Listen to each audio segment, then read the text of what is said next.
ओम नमो भगवते वासुदेवाय। ओम नमो भगवते वासुदेवाय। ओम नमो भगवते वासुदेवाय। नारायणं नमस्कृत्य नरं चैव नरोत्तमं देवीं सरस्वतीं व्यासं ततो जयमुदीरयेत्। नष्टप्रायेषु भद्रेषु नित्यं भागवत सेवया भगवतिरुत्तमश्लोके भक्तिर्भवति नैष्टिकी। ओमज्ञानतिमिरान्धस्य ज्ञानाञ्जनशलाकया चक्षुरुन्मिलितं येन तस्मै श्रीगुरवे नमः। नमो विष्णुपादाय कृष्णप्रेष्ठाय भूतले श्रीमते भक्तिवेदान्तस्वामिनिति नामिनि। नमस्ते सारस्वती देवे गौरवाणी प्रचारिणि निर्विशेषशून्यवादि पाश्चात्यदेशतारिणि। जय श्री कृष्ण चैतन्य प्रभु नित्यानंद श्री अद्वैत गदाधर शिवासादि गौर भक्तवृंद। हरे कृष्ण कृष्ण कृष्ण हरे हरे, हरे राम राम राम हरे हरे। P28:8 शुचौ देशे प्रतिष्ठाप्य विदितासनासनं तस्मिन् स्वस्ति समासीन ऋजुःखाय समभ्यसेत्. After controlling one's mind and sitting postures, one should spread a seat in a secluded and sanctified place. Sit there in an easy posture, keeping the body erect and practice breath control. Sitting in an easy posture is called swasti samasinaha. Samasinaha. It is recommended in yoga scripture that one should put the soles of the feet between the two thighs and ankles and sit straight in Padmasana. That posture will help one to concentrate his mind on the Supreme Personality of Godhead. This very process is also recommended in Bhagavad Gita 6th chapter. It is further suggested that one sit in secluded sanctified spot. The seat should consist of deer skin and kusha grass topped with cotton.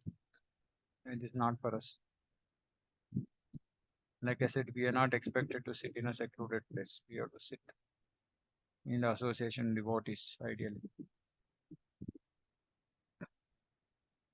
Pranasya shodhayenmargam pura kumbhakarecakaihi pratikulena vachittam yathastiram achanchalam. Yogi should clear the passage of vital air, prana, by breathing in the following manner. First, he should inhale very deeply, then hold the breath in, and finally exhale.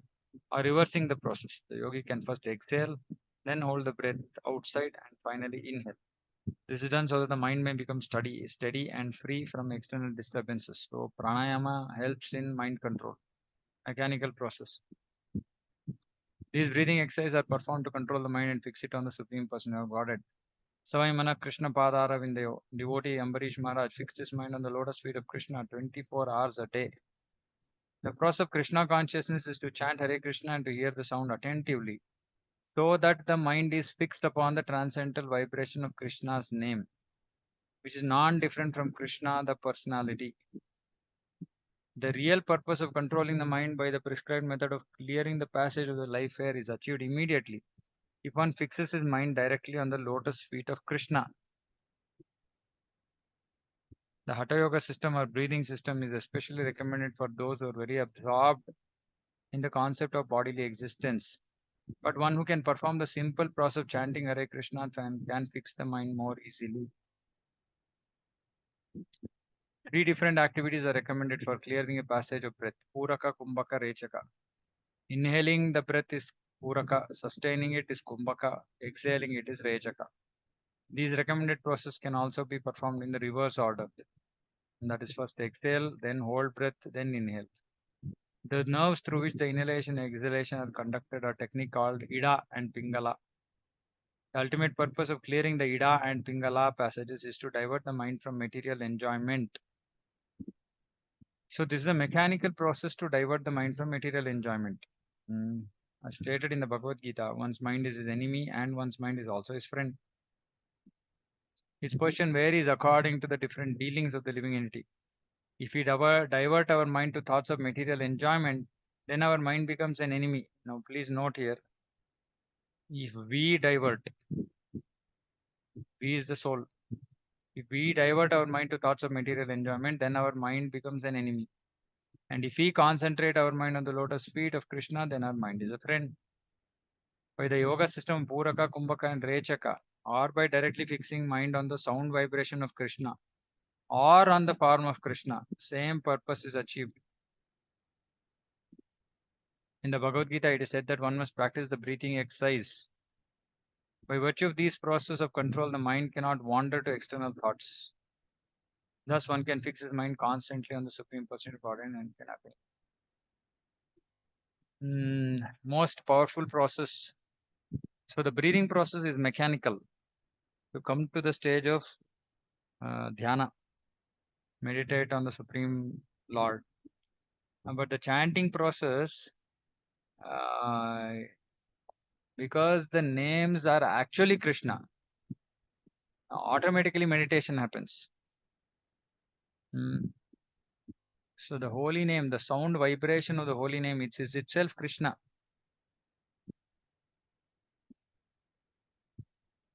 So automatically the mind is engaged in the service of Krishna. So which is why in the chanting and hearing process, so chanting process is also devotional service, kirtanam and shravanam. When we hear, we do shravanam, right? But kirtanam is also bhakti seva. Is also way to worship the holy name. And so two services we are doing. So we have to do kirtanam nicely first, and then automatically shravanam should happen, and then eventually smaranam should happen. Um, but kirtanam is the root. So we should do kirtanam nicely. We should pronounce the names nicely. And we should also try to hear the names. And we should always remember that the name is actually Krishna. Mm, The vibration of the sound, Hare Krishna, is actually the Lord, Radharani. They're not different. Knowing this, we should try to hear, concentrate our mind on hearing. Practicing the yoga system of exercise and breath control is very difficult for a person in this age. And therefore, Lord Chaitanya recommended Kirtaniya Sadaharihi. One should always chant the holy name of the Supreme Lord Krishna. Because Krishna is the most suitable name of the Supreme Person of Godhead. The name Krishna and the person Krishna are non-different. Therefore, if one concentrates his mind on hearing and chanting, the same result is achieved. So obviously, if this process is recommended, which means that the hearing is a easier process than meditating on the form. Because initially our mind is so uh, flickering, so unstable that it cannot even hear the name. Then how can we concentrate on the form of Krishna? And that is why for us the very powerful process is to first focus on hearing. When we focus on hearing, gradually the mind will come under control. Hmm. And then automatically, because we are also here reading about Krishna, about Krishna's form, Krishna's qualities, Krishna's pastimes, these things can automatically come when we are chanting Hare Krishna. And then Smaranam happens. But first Shravanam has to happen, because unless we focus on the holy name, we can't make progress. First is we have to focus on the holy name, on hearing the holy name. The Kirtanam process will anyway continue. That will not stop. Kirtanam first is Shravanam of the holy name, and then slowly, automatically, Smaranam will happen of the Rupa, then Guna, then Lila. Remembrance of the Lord's form will happen, remembrance of the Lord's qualities will happen, remembrance of the Lord's pastimes will happen. But for all that, the initial foundational process is Shravanam. So as much as possible, we should try to hear the holy name. Hmm. So if we are only doing half of the process, then our progress will be slow. And the chanting itself should be smooth and delightful. Smooth. Meaning it should like flow. The chanting should, the name should flow from our mouth, like, uh, meaning there should be one rhythm, one tone, tune, something, right? Like there is a flow. And then it should automatically give us happiness, delightful. It should create some bliss. The names. Why will the names give bliss? Because the names are non different from Krishna, and Krishna is Sachidananda. So happiness is obviously there.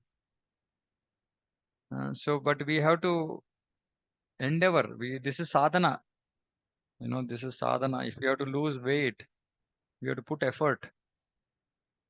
Similarly, if you have to get taste for holy name, you have to chant attentively.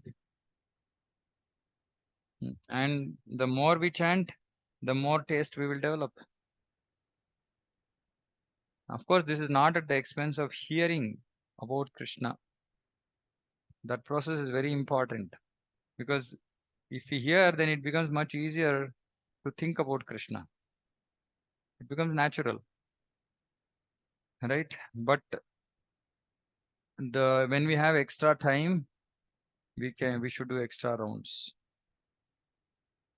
But it depends on our propensity. Some devotees are more inclined to hearing more or reading more about Krishna, which is perfectly fine, because that extra reading will increase their attraction towards Krishna and will absorb them more in knowing more about Krishna. Then automatically, then they'll also understand, okay, name is also not different from Krishna, so I should chant nicely also. And so automatically, a person who is reading, who has attachment to reading, hearing about the Lord, will also develop desire to chant the holy names. Otherwise, his hearing, reading is flawed. Mm. And naturally, the process of chanting will result in remembrance of the Lord's form, qualities, pastimes, etc.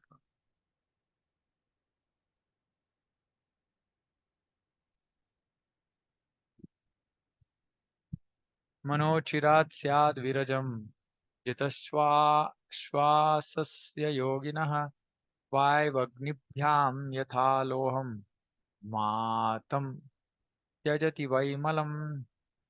The yogis who practice such breathing exercises are very soon freed from all mental disturbances, just as gold, when put into fire and fanned with air, becomes free from all impurities.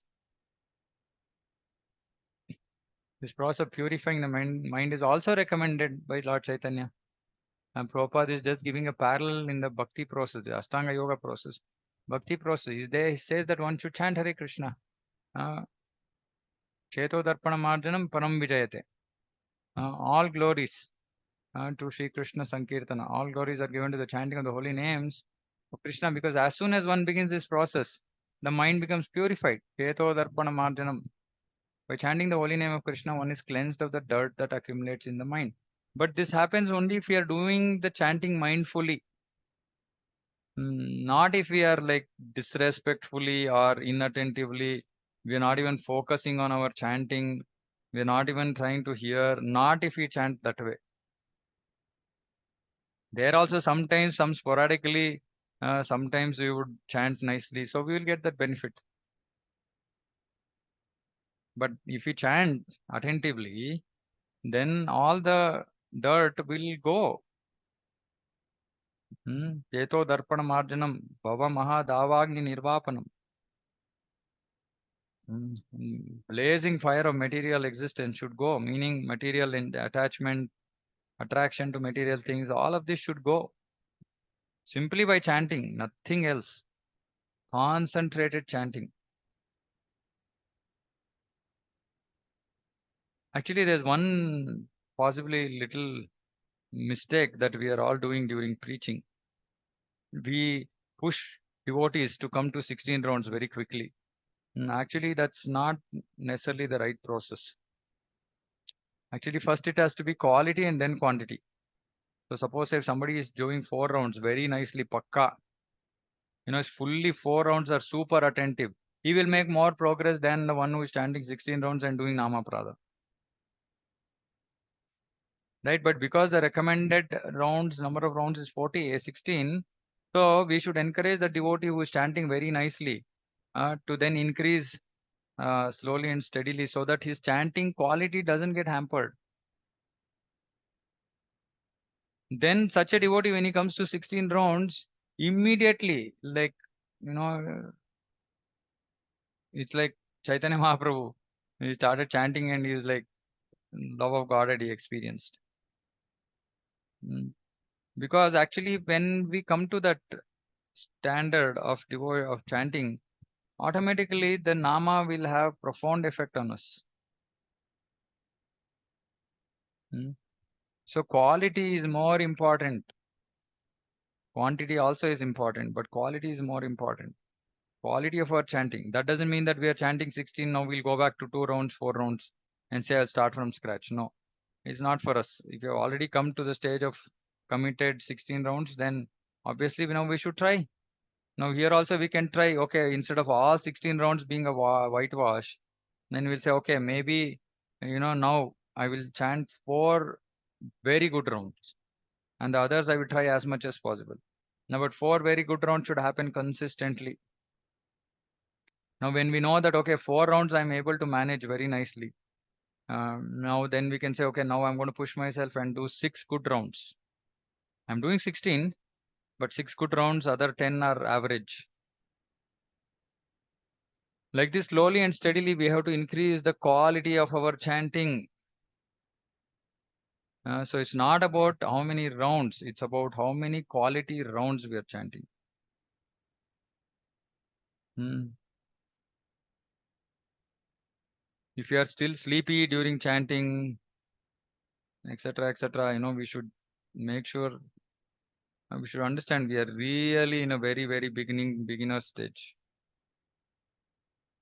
right? Then we have to really endeavor. It's like very simple, actually. See, you suppose somebody asks you to go join a yoga class, for example, hmm, um, Ashtanga yoga, right? So, suppose somebody has poor health, doctor says go to yoga class. Now you go to yoga class, you are so attentive because you want to try and understand everything.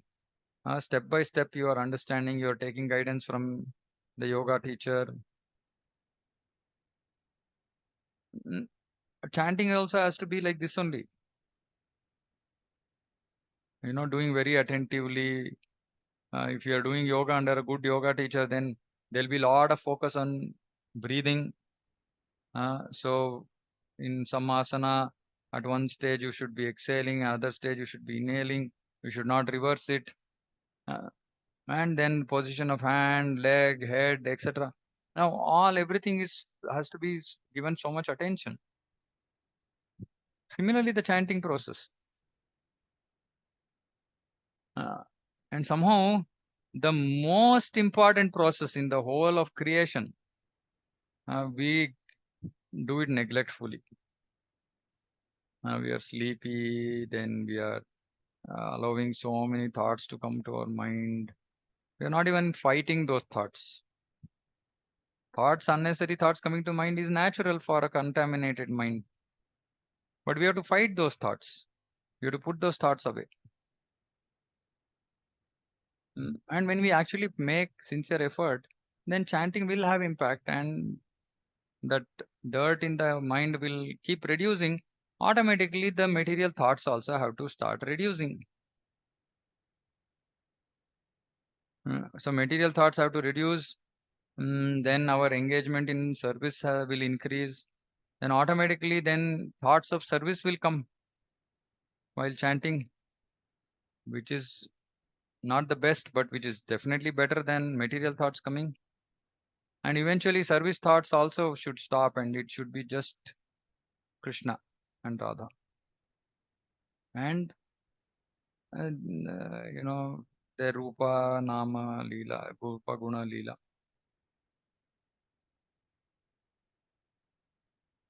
So we should do with sincerity. That's the whole point. And we can't do the chanting if it is after, like, say, 6 o'clock, 7 o'clock. By 7 o'clock, chanting should be over. I've seen many, sometimes, like when I'm not able to chant in the morning for whatever reason, and I start chanting at 6:30 or 7 or something. It's just horrible chanting. Horrible chanting. Mind is already racing. And more so with this heat summer. Uh, Most of the devotees are focused on the body, and it's so hot, sweating, it's inconvenient. Already attention goes towards body. At what? At like 6:30. There's heat. Sun is out. So only way to actually protect ourselves from all these kinds of distractions, bodily and mental, is to really get up as early as possible and chant. And this requires mercy, sincere efforts, and somehow we have to try. Uh, Nasteva, nasteva, nasteva gatiranyata.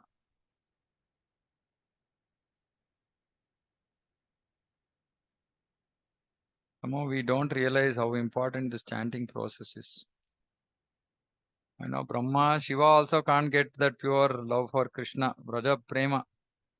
That Sri Chaitanya Mahaprabhu mercifully delivered to each and every jiva in Kali Yuga. We are so fortunate. We have appeared, we have taken birth, taken a body in this Kali Yuga. In the same Kali Yuga when Sri Chaitanya Mahaprabhu appeared. And the process is so fresh and so recent, without contamination. Even Brahma cannot get this. Brahma doesn't have 2 hours in his day for chanting. So then he prays to Krishna saying, please, I want new alake assignment for me, where I don't have this Brahma's responsibilities.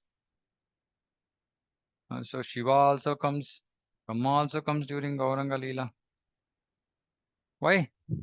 To chant Hare Krishna and get love of Krishna.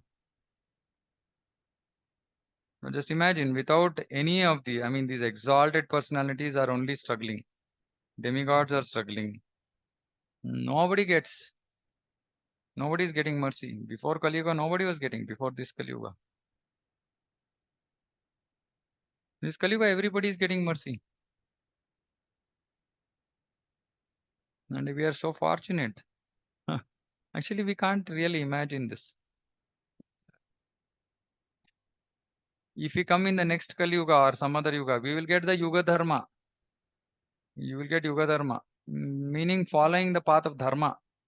But we will not get Krishna Prema. It will be the gradual process. For those who have adopted Bhakti, apart from chanting Hare Krishna Mahamantra, there will be other process. But this is the most powerful process.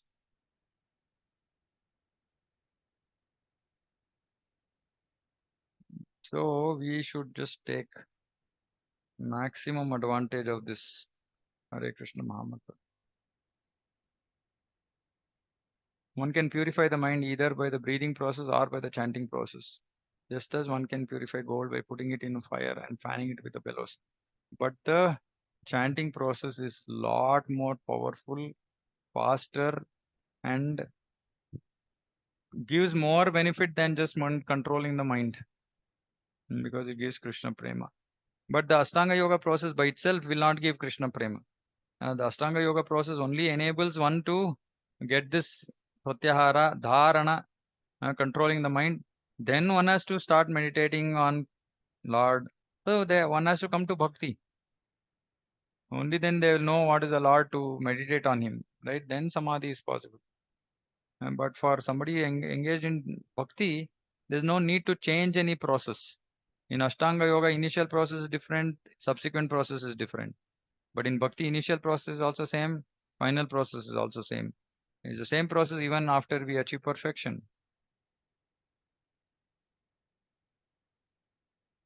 प्राणायामे दहे दोषान् धारणाभिश्च किल्बिषान् प्रत्याहारेण संसर्गान् ध्यानेनानीश्वरान् गुणान्. By practicing the process of pranayama, one can eradicate the contamination of his physiological condition. And by concentrating the mind, one can become free from all sinful activities. By restraining the senses, one can free himself from material association. And by meditating on the Supreme Person of Godhead, one can become free from the three modes of material attachment. So pranayama helps in eradicating contamination of physiological condition, bodily condition. Concentrating the mind, one can become free from sinful activities. Then controlling the senses, one can be free from material association. And meditating on Supreme, one can become free from modes of material nature. According to Ayurvedic medical science, the three items kapha, pitta, vayu maintain the physiological condition of the body. Modern medical science does not accept this physiological analysis as valid, but the ancient Ayurvedic process of treatment is based upon these items. Ayurvedic treatment concerns itself with the cause of these three elements, which are mentioned in many places in the Bhagavatam, as the basic conditions of the body. Here it is recommended that by practicing the breathing process of pranayama, one can be released from the contamination created by the principal physiological elements. By concentrating the mind, one can become free from sinful activities. By withdrawing the senses, one can free himself from material association. Ultimately, one has to meditate on the Supreme Person of Godhead. So this is pratyahara, withdrawing senses. But ultimately, one has to come to dharana, dhyana, samadhi.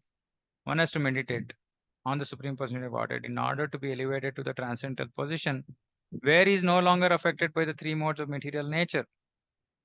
So meditation on Supreme Person of Godhead is the only way to become free from the three modes.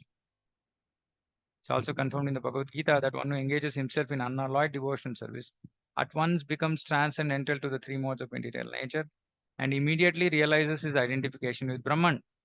Sagunan samati ityaitan brahma bhuyaya kalpate. For every item in the yoga system, there is a parallel activity in Bhakti Yoga.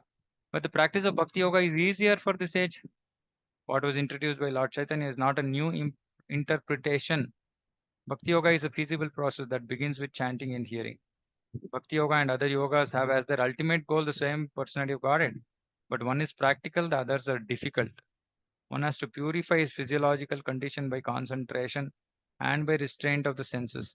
Then he can fix his mind upon the Supreme Person of Godhead. This is called Samadhi. So this is the Astanga Yoga process for Bhakti. In Bhakti, like I said, the same process from beginning to end.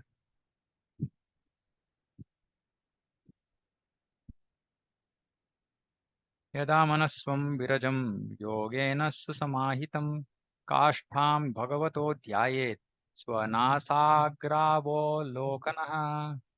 When the mind is perfectly purified by the practice of yoga, one should concentrate on the tip of the nose and with half closed eyes and see the form of the Supreme Person of Godhead. Again, this is not for bhakti yogis. We don't have to worry too much about this concentrating on the tip of the nose, see the form of the Supreme. Just we have to just simply concentrate on hearing. That's all. Clearly mentioned here that one has to meditate upon the expansion of Vishnu. Word Kashtam refers to Paramatma, the expansion of Vishnu. Bhagavata refers to Lord Vishnu, the Supreme Person of Godhead. Supreme Godhead is Krishna. From him comes the first expansion, Baladev. From Baladeva comes Sankarsana, Aniruddha, and many other forms, followed by Purusha avatars. As mentioned in the previous verses, this Purusha is represented as the Paramatma or Super Soul. A description of the Super Soul upon whom one must meditate will begin in the following verses. In this verse, it is clearly stated that one must meditate by fixing the vision on the tip of the nose and concentrating one's mind on the Kala or plenary expansion of Vishnu. So we don't, like I said again, we don't have to worry about this half closed eyes business and all that. We have to just sit attentively so that we don't sleep and simply chant nicely, pronounce nicely, and try with put full effort on the hearing process. That's all we have to do. That is our concentration. Our concentration has to be fixed on hearing. So whatever aids our hearing, we should do. There is no hard and fast rule that one has to sit with half closed eyes, etc., etc. Right? So all this is not required. It's just a distraction. Now the description of the Beautiful form of the Lord. Mm.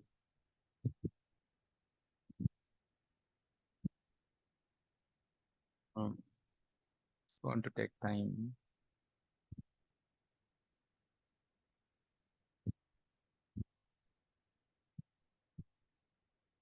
Okay, so we'll do this tomorrow because all these verses should be covered together, because then that will give us the complete picture of Vishnu. Of course, our bhakti is directed towards Krishna. Mm. So while Krishna and Vishnu are same, the sweetness of Krishna's form, qualities, pastimes does not exist in Vishnu. Mm.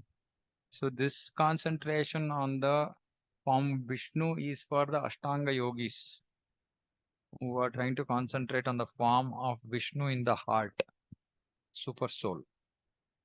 Uh, so it's good to understand, but uh, some of these attributes are also present in the form of Krishna, but not all. Mm. Okay, so we'll stop here. But we have to just remember saying that the whole process is based on our chanting.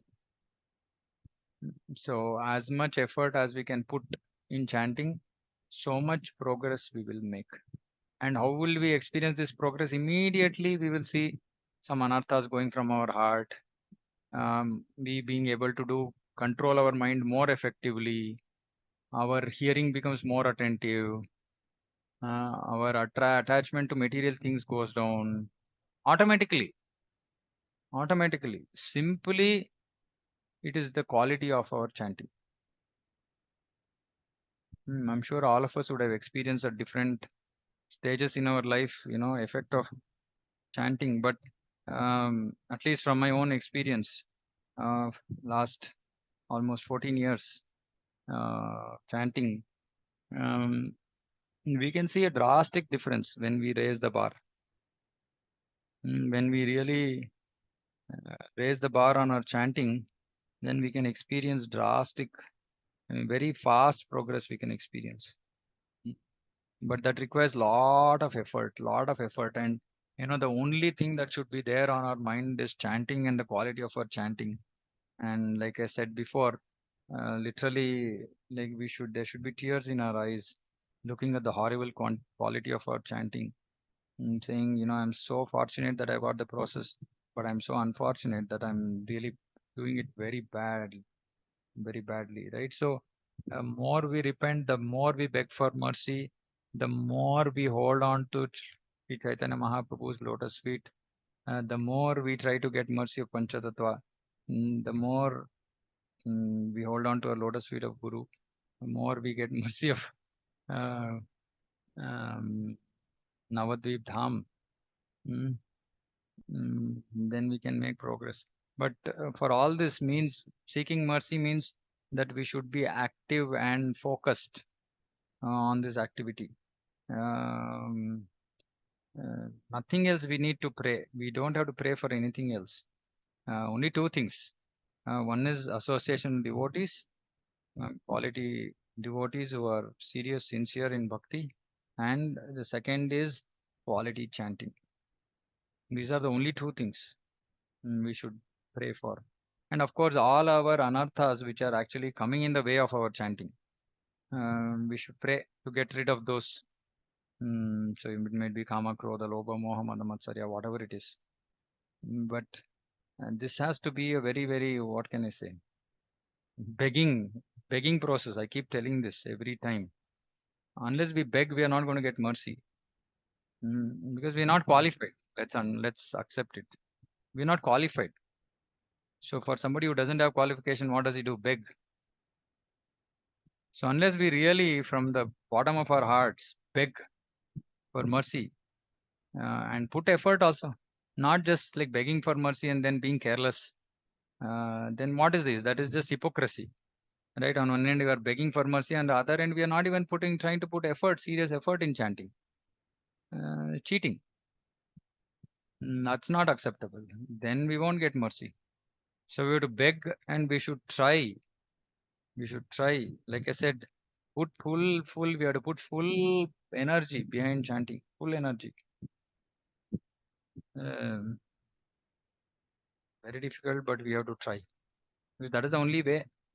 Eventually, whatever, how much ever hearing we do, how much ever reading we do, how much ever big classes we can give. Ultimately, this is the test. The test is this. Nothing else. Nothing else really matters. Uh, Everything else is just means of mercy. That's all. Okay. If somebody is able to preach nicely, okay. Beg for mercy there also. If somebody is able to do some other service nicely, beg for mercy. But mercy is for what? Let me do my chanting nicely. Let me focus on hearing. Mm.